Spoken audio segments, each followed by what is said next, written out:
Bahujan Samaj party की राष्ट्रीय अध्यक्ष बहनजी मायावती पार्टी में एक के बाद एक बदलाव कर रही हैं।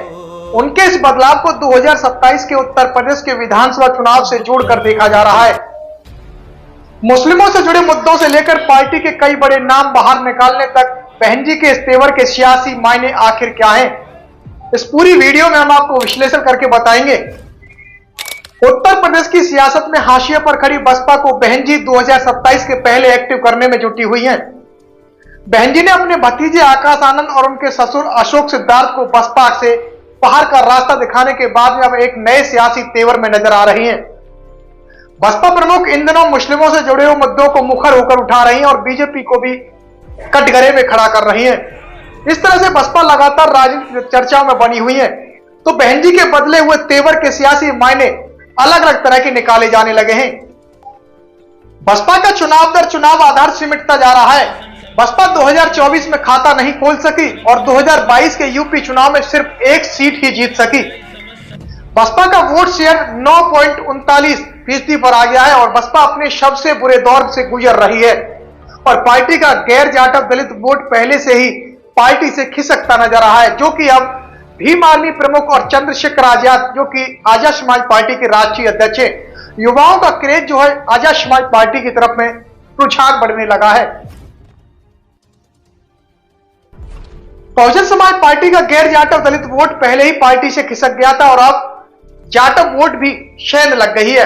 ऐसे में बहनजी के लिए बसपा के सियासी वजूद को बचाए रखने की चुनौती खड़ी हो गई है और 2027 के विधानसभा चुनाव उभरने की कवायद में है, जिसके लिए सियासी ताना बाना बुना जाने लगा है।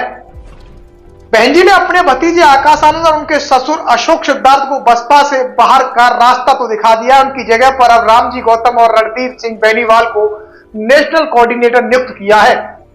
हालांकि बात करें तो रामजी गौतम लखीमपुर खीरी से तो हैं ही, तो बेनीवाल सहारनपुर से हैं। यूपी में भी मायावती बहनजी ने तमाम अहम बदलाव किए हैं। सूबे के मंडल प्रभारियों को बदले हैं, लेकिन 3 मुस्लिम नेताओं को अहम जिम्मेदारी और भी सौंपी गई है। और अब बात करते हैं दलित और अति पिछड़े समाज से आने वाले नेताओं को प्रभारी के तौर पर लगाया गया है। बसपा के सियासी बदलाव को 2027 में होने वाले विधानसभा चुनाव से जोड़कर देखा जा रहा है। बहनजी ने हर मंडल में अब 4 कोऑर्डिनेटर नियुक्त कर दिए हैं, तो साथ ही 2 जिला और 2 विधानसभा प्रभारी भी बनाए हैं। बहनजी ने बसपा नेताओं से कहा है कि मंडल स्तर पर संगठन में अनुसूचित जाति, अनुसूचित जनजाति और ओबीसी के साथ साथ मुस्लिमों को जोड़ने के मिशन में जुट जाएं। बसपा सुप्रीमो बहनजी मायावती इसी सियासी कॉम्बिनेशन के साथ में 2007 में बहुमत के साथ में सरकार बनाने में कामयाब रही थी और अब फिर से उसी फॉर्मूले पर वह काम कर रही हैं। सोशल मीडिया पर उन्होंने कहा है कि इस समय रमजान चल रहा है और इसी बीच में जल्दी होली का भी त्योहार है, जिसे मद्देनजर रखते हुए यूपी सहित पूरे देश में सभी राज्य सरकारों को इसे आपसी भाईचारे में तब्दील करना चाहिए, तो यह सभी के हित में होगा।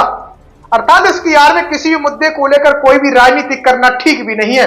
बहनजी मायावती ने त्योहारों को देखते हुए सभी धर्मों के अनुयायियों के मान सम्मान का बराबर ध्यान रखना और बहुत जरूरी संभल कर रहने की भी बात कही है।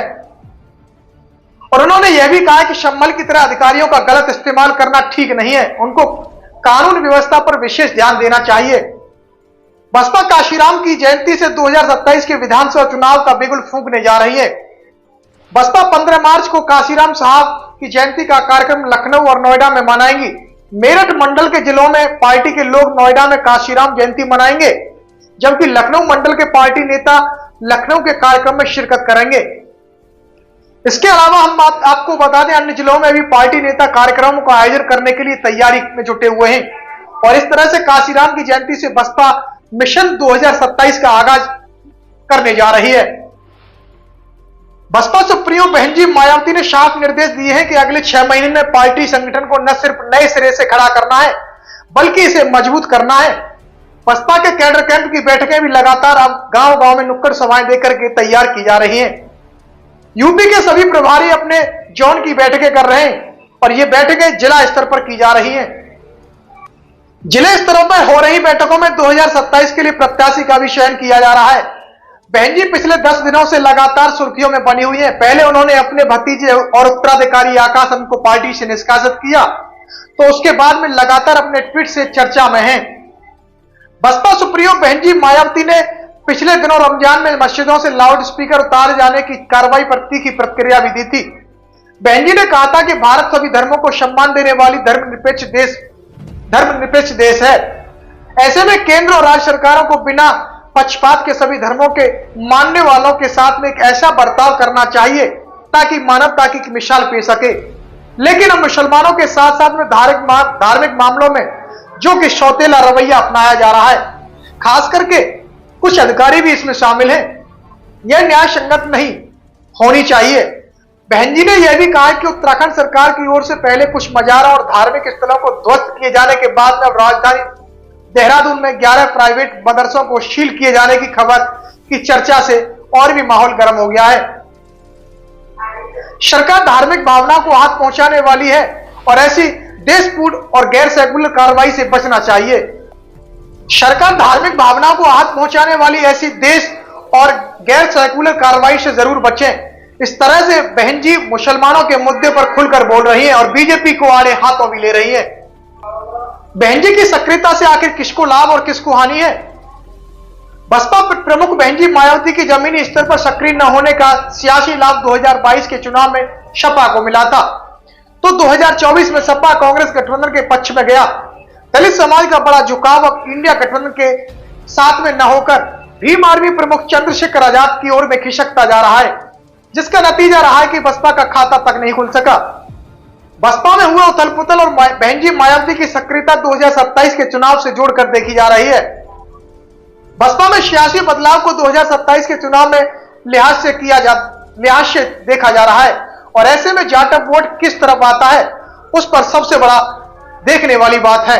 ऐसे में जाटव वोट किस तरफ होगा, यह भी एक सबसे बड़ा सवाल है। राजनीतिक विश्लेषकों का मानना है कि संविधान और आरक्षण के मुद्दे पर जाटव कांग्रेस के साथ बिल्कुल भी नहीं जाएगा। बसपा के सियासी उदय से पहले तक जाटव समाज कांग्रेस के समर्थक में भले ही रहा हो, लेकिन अब भीम आर्मी प्रमुख चंद्रशेखर आजाद की तरफ में रुझान बढ़ने लगा है। दूसरी ओर में यह भी ध्यान रखा जाना चाहिए कि दलित एकमत होकर वोट अगर नहीं देते तो यह कारण है कि जहां जाटवों ने कांग्रेस के साथ में खड़ा होकर बसपा का दामन थामा, बल्कि वाल्मीकि पासी और जैसे अन्य दलित समुदाय भाजपा की ओर से न मुड़कर अब भीम आर्मी प्रमुख चंद्रशेखर आजाद की तरफ में रुझान उठते दिख रहे हैं।